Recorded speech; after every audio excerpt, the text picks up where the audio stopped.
Hello साथियों, welcome to रली study. दोस्तों, आज की उस वीडियो में मध्य प्रदेश पुलिस आरक्षक 2023 के स्पेशल एग्जाम का नेक्स्ट एनालिसिस आपके लिए लेकर आ चुके हैं। 4 सितंबर 2023 को हम थर्ड शिफ्ट का एनालिसिस कवर करेंगे। 4:30 से 6:30 आपका एग्जाम जो चला है इस दौरान, इसका हम कंप्लीट क्वेश्चन आपके लिए लेकर आ चुके हैं। सभी क्वेश्चंस मिल चुके हैं। इस वीडियो की पीडीएफ के लिए एप्लीकेशन को डाउनलोड कर लीजिएगा, टेलीग्राम चैनल और ग्रुप को ज्वाइन कर लीजिएगा। दोनों की लिंक आपको डिस्क्रिप्शन में मिल जाएगी। साथ एग्जाम टाउन को चैनल को विजिट नहीं किया है तो कर लीजिएगा। यहाँ से लगातार आपके एग्जाम में क्वेश्चंस बन रहे हैं। आज भी 2-3 क्वेश्चंस बने, सीधे सीधे क्वेश्चन आपके पूछे जा रहे हैं। यहाँ पर हम आपको नए नए वीडियोस आपको डेली दे रहे हैं, तो आप जरूर से एक बार विजिट कर लीजिएगा। गाइज, आज हमें अच्छे खासे क्वेश्चंस मिल चुके हैं और आप देखिएगा ये लिस्ट भी आपको अच्छी खासी दिख रही है जिन्होंने क्वेश्चंस हमें सेंड किए हैं। क्लियर है? तो आज हमें पूरे के पूरे क्वेश्चंस एज इट इज मिल चुके हैं। क्लियर है? सबसे पहले बात करते हैं क्वेश्चंस जिन्होंने सेंड किए हैं। आशीष द्विवेदी जी जो कि सतना से हैं, इन्होंने 77 स्कोर किया है। ललिता राणा जी जो कि बालाघाट से हैं, इन्होंने 76 स्कोर किया है। राकेश मतंकर जी जो कि भोपाल से हैं, इन्होंने 79 स्कोर किया है। शिवा वर्मन जी जो कि सतना से हैं, इन्होंने 77 स्कोर किया है। इसके अलावा अमित कुमार जी जो कि बिहार से हैं, इन्होंने 71 स्कोर किया है। सुहानी गौर जी जो कि नर्मदापुरम से हैं, 72 इन्होंने स्कोर किया है। नितिन यादव जी जो कि सागर से हैं, इन्होंने 67 स्कोर किया है। शिवम कुमार पांडे जी जो कि रीवा से हैं, इन्होंने 76 स्कोर किया है। साथ ही दीपक जी जो कि भिंड से हैं, इन्होंने 68 स्कोर किया है। तो गाइज देखिए, यहाँ पर आपको नंबर भी दिखाई दे रहे हैं, यानी कि किसने कितने नंबर आए, कितना स्कोर रहा है ना। अगर इस लेवल से देखें तो आपको यहाँ पर ये भी पता चल रहा है कि कितना यहाँ पर स्कोर आपका रहा है। क्लियर है? और काफ़ी अच्छे स्कोर इन्होंने किया है और काफ़ी अच्छे तरीके से इन्होंने 1-to-1 क्वेश्चंस हमें बताए। यहाँ तक कि ऑप्शंस भी इन्होंने सारे के सारे बता दिए हमें। क्लियर है? तो इन सभी का बहुत बहुत धन्यवाद हम देना चाहेंगे। गाइज, आप सभी से भी रिक्वेस्ट है कि अगर आपका भी आगे आने वाले दिनों में एग्जाम है तो आप भी हमें इन नंबर पर अपने क्वेश्चन जरूर सेंड करें, ताकि हम आपको सटीक एनालिसिस दे पाएँ 100%। क्योंकि आपको पता ही है, जब आप हमारे पास में क्वेश्चंस भेजेंगे तभी हम आपको सटीक एनालिसिस दे पाएंगे, है ना। तो आप जरूर सेंड करिएगा। देखिए गाइज, स्टार्ट करते हैं इस वीडियो को लाइक नहीं किया कर दीजिएगा, शेयर कर दीजिएगा और चैनल को सब्सक्राइब भी कर लीजिएगा। आज का हमारा पहला क्वेश्चन है, डॉक्टर राहत इंदौरी को उर्दू साहित्य में पीएचडी डिग्री कब मिली? तो ये मिली 1985 को। देखिए, डॉक्टर राहत इंदौरी को 1985 में मध्य प्रदेश के भोज विश्वविद्यालय से उर्दू साहित्य में पीएचडी से सम्मानित किया गया था। तो यही क्वेश्चन बना है कि पीएचडी की डिग्री इनको कब मिली है। और ये जो क्वेश्चन आया है, ये पहली बार क्वेश्चन इस तरह का अभी देखने को मिला है, यानी कि पटवारी में भी ये क्वेश्चन नहीं पूछा गया था, है ना। अगर पूछा गया होगा तो एग्जैक्ट ये क्वेश्चंस हमारे पास में नहीं आ पाया था। क्लियर है? बाकी जहाँ तक मुझे पता है ये क्वेश्चन पहली बार देखने को इस तरह का मिल रहा है। क्लियर है? तो 1985 आपका करेक्ट आंसर रहेगा। उनकी थीसिस का शीर्षक जो था ये उर्दू मुख्य मुशायरा था। और इंदौरी एक उर्दू कवि और गीतकार थे। इंदौरी का जो वास्तविक नाम था ये था राहत कुरैशी, याद रखिएगा। और इनका भी पिछले साल ही निधन हुआ है, तो याद रखिएगा, राहत इंदौरी उर्दू साहित्य से इनका संबंध है। नेक्स्ट क्वेश्चन की बात करते हैं। अगला क्वेश्चन है हमारा, महेश्वर किस नदी के तट पर स्थित है? सही जवाब रहेगा नर्मदा नदी के। महेश्वर मध्य प्रदेश में नर्मदा नदी के उत्तरी तट पर स्थित है। और यहाँ एक सुंदर मंदिर शहर है जो राजा कार्तवीर्य अर्जुन की प्राचीन राजधानी महिष्मती से जुड़ा हुआ है, जो रामायण और महाभारत महाकाव्यों में वर्णित एक शानदार मंदिर शहर है। महेश्वर मध्य भारत में मध्य प्रदेश राज्य के खरगोन जिले का एक शहर है। क्लियर है? अगले क्वेश्चन की ओर आगे बढ़ते हैं। नेक्स्ट क्वेश्चन है, पर्यावरण संरक्षण अधिनियम कब लागू किया गया था? वर्ष 1986 में इसको लागू किया गया था। पर्यावरण संरक्षण अधिनियम जम्मू कश्मीर सहित पूरे देश में लागू है। 19 नवंबर 1986 को, यानी कि 19 नवंबर 1986 को लागू किया गया था। पर्यावरण संरक्षण अधिनियम संविधान के अनुच्छेद 253 के तहत अधिनियमित किया गया था। और इसे पर्यावरण के संरक्षण एवं सुधार प्रदान करने हेतु मुख्य उद्देश्य से अधिनियमित किया गया था। नेक्स्ट क्वेश्चन है, 1773 में रेगुलेटिंग एक्ट के समय बंगाल का गवर्नर जनरल कौन था? सही जवाब रहेगा वॉरेन हेस्टिंग। वॉरेन हेस्टिंग 1773 के रेगुलेटिंग एक्ट के समय बंगाल के गवर्नर जनरल थे। हेस्टिंग 1772 में बंगाल के पहले राज्यपाल बने और 1774 में बंगाल के पहले गवर्नर जनरल ये बने थे। 1773 तक रेगुलेटिंग एक्ट ब्रिटिश संसद का एक अधिनियम था जिसका उद्देश्य था भारत में ईस्ट इंडिया कंपनी के शासन के प्रबंध को बदलना। और हेस्टिंग के शासनकाल के दौरान 1773 के रेगुलेटिंग एक्ट और 1784 के पिट्स इंडिया एक्ट जैसे महत्वपूर्ण अधिनियम पारित किए गए थे। अगला क्वेश्चन है गाइस हमारा, मध्य प्रदेश में लोकसभा की सीटें कितनी हैं? 29 सीटें हैं मध्य प्रदेश में लोकसभा की। क्लियर है। और राज्यसभा की कितनी सीटें हैं, विधानसभा की कितनी सीटें, 230 सीटें हैं, राज्यसभा की 11 सीटें हैं और लोकसभा की 29 सीटें हैं। क्लियर है। तो अभी जो चुनाव होंगे ये इस पर होंगे 230 विधानसभा सीटों पर। अभी गाइस मैं एक चीज़ और आपको बता दूं, और भी जिले बढ़ चुके हैं, है ना, तो वहाँ पर कोई नई लोकसभा या फिर इस तरह से जो भी चीज़ें हैं, अगर अपडेट कुछ आता है तो हम आपको जरूर से बताएंगे। बाकी जिला बनाएं तो यहाँ पर हो सकता है कि और भी चीज़ें आपको देखने को मिले, पर यहाँ पर जिले के हिसाब से कुछ भी चीज़ें सेट नहीं है, जो थी वो एज इट इज़ है, क्योंकि जिले से निकल कर ही चीज़ें वहाँ पर गई है, तो उसमें से भी कहीं ना कहीं उधर गया है ना कुछ पार्ट। तो उस हिसाब से यहाँ पर सेम चीज़ें हैं अभी तक और सेम ही रहने की अनुमान है। देखिए लोकसभा के लिए मध्य प्रदेश को 29 सीटें मिली हैं और 2000 में छत्तीसगढ़ के अलग होने के पहले राज्य में 40 लोकसभा के क्षेत्र थे और छत्तीसगढ़ जब अलग हो गया तो 29 सीटें लोकसभा की मध्य प्रदेश में रह गई। लोकसभा जो है संसद का निचला सदन है और इसे भारतीय संसद के लोकप्रिय कक्ष के रूप में जाना जाता है। अगला क्वेश्चन है प्रधानमंत्री स्वनिधि योजना या फिर स्ट्रीट वेंडर योजना भी इसको बोला जाता है, इसके लिए कौन पात्र होते हैं, तो देश भर के सड़क विक्रेता जो होते हैं ये इसके लिए पात्र होते हैं और उनको 10,000 रुपये तक के संपार्श्विक मुक्त ऋण देने के लिए ये योजना चलाई गई है। और इस योजना से वेंडर फेरी वालों को विभिन्न क्षेत्रों में कपड़ा, परिधान, कारीगर उत्पादों, नाई की दुकान, कपड़ा धोने की सेवा आदि से संबंधित वस्तुओं और सेवाओं से जुड़े लोगों को लाभ होता है। यह जो योजना है 1 जून 2020 को शुरू की गई थी। अगला क्वेश्चन है किस जिले को मध्य प्रदेश की चीनी का कटोरा कहा जाता है, नरसिंहपुर आपका करेक्ट आंसर रहेगा। कुल गन्ने का 65% उत्पादन नरसिंहपुर जिले में होता है और इसीलिए मध्य प्रदेश में चीनी का कटोरा जो कहा जाता है नरसिंहपुर को कहा जाता है। 60 से 65% अधिक जल धारण क्षमता वाली काली कपास मिट्टी के लिए प्रसिद्ध है ये, और इसमें चीनी मिलें हैं जिनकी 2500 से 3000 TCD प्रतिदिन केन की टन क्षमता है। क्लियर है। अगले क्वेश्चन की ओर आगे बढ़ते हैं। नेक्स्ट क्वेश्चन है मध्य प्रदेश के पश्चिम में कौन सा जिला है, और ऑप्शन में आपको कुछ डिफरेंट दे रखे थे, यानी कि पश्चिम क्षेत्र के जो जिले हैं, पश्चिम में जो जिले आते हैं वो जिले नहीं थे, एक रतलाम था ऑप्शन में, बाकी और जो 3 थे वो एक तो शाजापुर था, एक रायसेन था, है ना, इसी तरह से एक और कुछ था, तो वो कुछ अलग ही थे, पश्चिम वाले जिले नहीं था पश्चिमी क्षेत्र के, तो उसमें रतलाम था, तो रतलाम आपका करेक्ट आंसर रहेगा। इस ऐसे हमें इन्होंने बताया है। बाकी नेक्स्ट जो बताया है उन्होंने ये बताया कि मध्य प्रदेश का सबसे पश्चिमी जिला कौन सा है, तो ये अलीराजपुर है। अब दोनों आप कंफर्म कर लीजिएगा कि क्या एग्जैक्ट क्वेश्चन पूछा गया था, दोनों ने बताया है हमें अलग अलग, तो हमने दोनों का डाल दिया है। क्लियर है गाइस। अब देख लीजिएगा आप, मध्य प्रदेश का सबसे पश्चिमी जिला अलीराजपुर है और मध्य प्रदेश के अन्य पश्चिमी जिलों की बात करें तो इसमें झाबुआ, उज्जैन, रतलाम और धार आते हैं। नेक्स्ट क्वेश्चन है कौन सा ग्रह सूर्य की परिक्रमा में करने में सबसे कम समय लेता है, बुध ग्रह आपका करेक्ट आंसर रहेगा।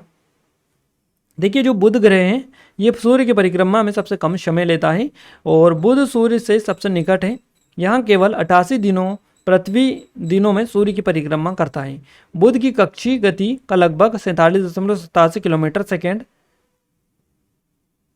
और ये क्वेश्चन जो है आपका 2 बार इससे पहले भी अभी तक बन चुका है, सेम क्वेश्चन। नेक्स्ट क्वेश्चन है ऐसा देश जो सार्क यानी कि SAARC सार्क में शामिल नहीं है परंतु UNSC में शामिल है, तो ये चीन आपका करेक्ट आंसर रहेगा। इस तरह से क्वेश्चन होगा, या फिर क्वेश्चन ऐसे होगा कि कौन सा देश संयुक्त राष्ट्र सुरक्षा परिषद का स्थायी सदस्य नहीं है ना, तो स्थायी जो सदस्य है UNSC के यानी संयुक्त राष्ट्र सुरक्षा परिषद के स्थायी सदस्य में चीन, रूस, फ्रांस, यूनाइटेड किंगडम और संयुक्त राष्ट्र अमेरिका, ये स्थायी सदस्य 5 देश, 5 स्थायी सदस्य देश है इसके। क्लियर है। इनको छोड़कर जो भी मिला होगा वो आपका राइट आंसर होगा। क्लियर है।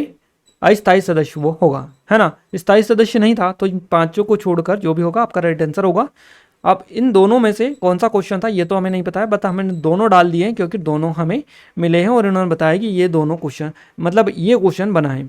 एक ये बता रहे थे और एक ये बता रहे थे, दोनों अपनी अपनी बात पर अडिग थे, इसलिए हमने भी ज़्यादा जोर नहीं दिया। अब कंफर्म आप करिएगा कमेंट में कि कौन सा क्वेश्चन पूछा गया था। संयुक्त राष्ट्र सुरक्षा परिषद UNSC के 5 स्थायी सदस्य चीन, रूसी संघ, फ्रांस, यूनाइटेड किंगडम, संयुक्त राष्ट्र अमेरिका। UNSC के स्थायी सदस्यों को स्थायी 5, बड़े 5 या P5 के नाम से भी जाना जाता है। स्थायी सदस्यों के 5 वीटो पावर होता है या वीटो का अधिकार होता है। तो UNSC के 10 अस्थायी सदस्य जिन्हें 2 साल के कार्यकाल के लिए चुना जाता है। भारत ने 2021 में 8वीं बार अस्थायी सदस्य के रूप में UNSC में प्रवेश किया और 2021-22 तक परिषद में ये रहा भारत। क्लियर है। तो 10 अस्थायी सदस्य और स्थायी ये 5 है जिनके पास में वीटो पावर होता है। अगला क्वेश्चन है नकटा लोक नृत्य किस राज्य का है? महाराष्ट्र आपका करेक्ट आंसर रहेगा। नकटा महाराष्ट्र का एक लोक नृत्य है। महाराष्ट्र के अन्य लोक नृत्यों में लावनी, कोली, गाफा, दही काला शामिल है। नकटा को अक्सर गणेश अवसर के दौरान किया जाता है। नेक्स्ट क्वेश्चन है पाकिस्तान के वर्तमान में सेना प्रमुख कौन है? असीम मुनीर आपका करेक्ट आंसर रहेगा।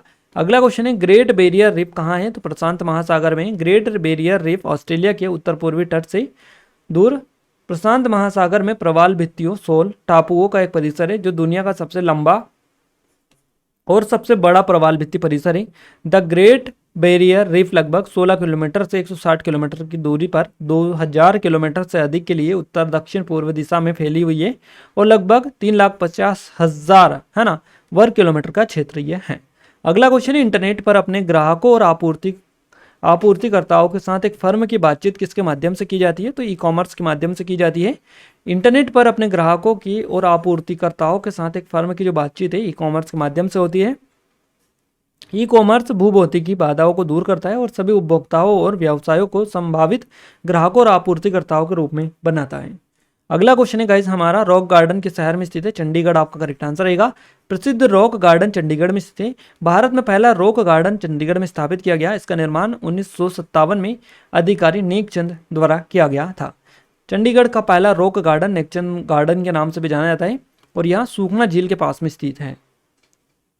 नेक्स्ट क्वेश्चन है हमारा भारतीय विश्वविद्यालय अधिनियम 1904 किस आयोग की सिफारिशों पर आधारित था? सही जवाब रहेगा भारतीय विश्वविद्यालय आयोग 1902 जिसको रेले आयोग भी बोला जाता है। तो देख लीजिएगा आपको रेले आयोग मिला था ऑप्शन में या ये मिला था, दोनों आपका करेक्ट आंसर रहेगा। क्लियर है? तो भारतीय विश्वविद्यालय अधिनियम 1904 भारतीय विश्वविद्यालय आयोग 1902 की सिफारिशों पर आधारित था। इस आयोग का गठन लॉर्ड कर्जन के निर्देश पर किया गया था। आयोग का उद्देश्य था भारत में विश्वविद्यालय शिक्षा में सुधार के लिए सिफारिशें करना। आयोग की अध्यक्षता सर थॉमस रेले ने की थी और इसीलिए इसको रेले आयोग के नाम से जाना जाता है। अगला क्वेश्चन है ease of doing business report कौन जारी करता है? तो विश्व बैंक के द्वारा जारी की जाती है। गाइस हमने एग्जाम टाउन चैनल पर इंडेक्स सूचकांक वाला जो वीडियो दिया है उसमें इस क्वेश्चन को हमने काफ़ी अच्छे तरीके से आपको कवर करवाया है ना। तो सीधा वहीं से ये क्वेश्चन आया, इसलिए हम आपको बता रहे हैं कि एग्जाम टाउन पर जो वीडियो है उनसे आपके क्वेश्चन लगातार बन रहे हैं। ईज ऑफ डूइंग इंडेक्स है ना, ease of doing business index है, ये रिपोर्ट है, कौन जारी करता है? विश्व बैंक। तो विश्व बैंक द्वारा ease of doing business report जारी की जाती है। यह सूचकांक 2004 में शुरू किया गया था। इसे विश्व बैंक की वार्षिक रिपोर्ट का हिस्सा बनाया गया था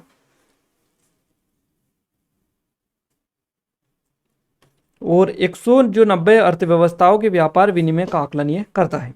अगले क्वेश्चन की ओर आगे बढ़ते हैं। मृदा प्रोफाइल में एक क्षितिज परत को किस नाम से जाना जाता है?